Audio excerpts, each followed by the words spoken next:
Rautara Hridaynath school and college. লিখেছেন কবি মোহাম্মদ আতিয়ার রহমান, সহকারী অধ্যাপক, নাকল সম্মিলনী ডিগ্রি কলেজ। শিক্ষা জাতির মেরুদণ্ড, জানি সকলেই মিলে।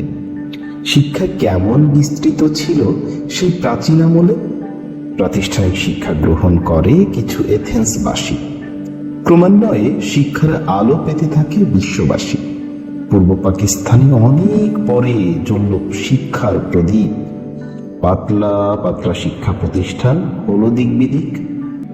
মাগুরা ঝিনাইদার মাঝে রাউতড়াও নেই পিছিয়ে। এলাকাবাসী আগ্রহ করে হাত দিল তাই বাড়িয়ে। হিন্দু মুসলিম অনেকেই মিলে নেতৃত্বে কাদের পীর। মিস্ত্রিপাড়ায় চালু করল স্কুল, গতি ছিল তার ধীর। ব্রিটিশের কথা বলতে গেলে যেতে হয় অনেক দূর। স্কুল শুরু হলো যখন আবার পাল্টে গেল সুর। হৃদয়নাথ ঘোষ জমিদার ছিল, বাটুল বাবুর বাবা। বাবার নামে করবে স্কুল, আর ঠেকাবে তা কেবা?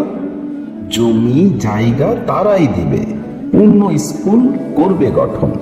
হৃদয়নাথের নামে স্কুল হবে, সবাই করল সমর্থন। জমিদারের কথা কি আর ফেলা যায় কোনো কালে?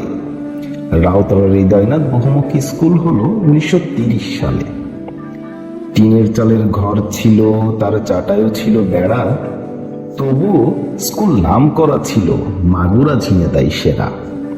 স্কুলের জমি নিয়ে প্রথম কিছু ঝামেলাও সৃষ্টি হয়। পরবর্তীকালে তারা সমন্বয় করে সুস্থ সমাধান পায়।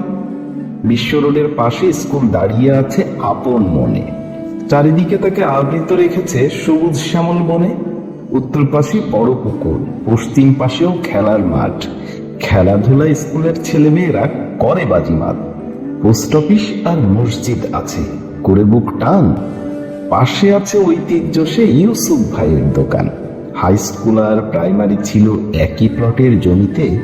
আলাদা হলো প্রাইমারি স্কুল নিজের জমির ভিত্তিতে।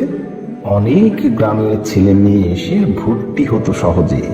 এসএসসি পাশ করে তারা চলে যেত কলেজে। স্কুলের অবকাঠামো ছিল তখন অনেক খালি দুর্গতি।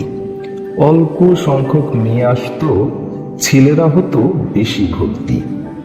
শিক্ষার মান তখন বলা মুশকিল, পাশের হার ছিল স্বল্প। বয়স্কদের কাছে শুনেছি মোরা অনেকেই সমস্ত গল্প। অনেক হেড স্যার করেছে চাকরি, বেতন না পেতেন। এলাকা থেকে কালেকশন করে তারা কিছু নিতেন। কালেকশনে যেতেন শিক্ষকেরা প্রতিটি গ্রামে গ্রামে। অল্প কিছু পেতেন তারা, তখন বলা যায় না স্মরণে। অর্থের চিন্তাও ছিল না তাদের শিক্ষা দেওয়ার লক্ষ্যে। আজকাল আর সেই শিক্ষা নেই, শিক্ষা অর্থের পক্ষে। শিক্ষকেরা অনেক গুণের ছিলেন, আছেও মনে করি। শিক্ষক ছাত্রের সম্পর্ক থাকা উচিত অবশ্যই সরাসরি। প্রতিটি গ্রামের ছেলে মেয়ে আজ উচ্চশিক্ষা ধরে বিভিন্ন ক্ষেত্রে উচ্চ পদে তারা চাকরি এখন করে।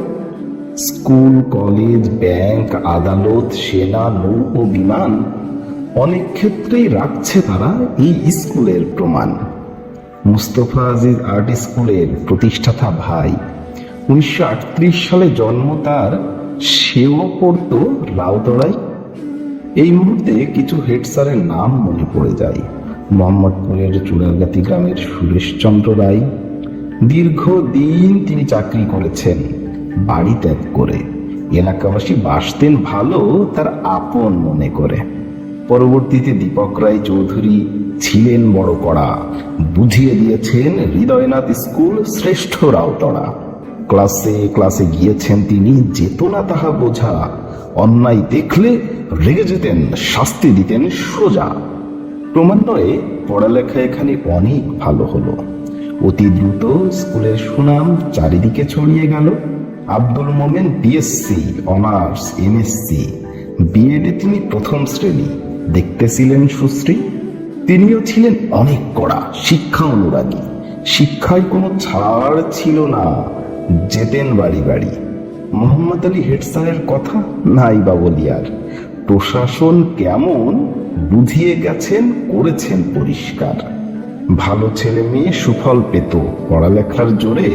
ভিন্ন এলাকার ছাত্রছাত্রী আসে মানুষ হওয়ার তরে।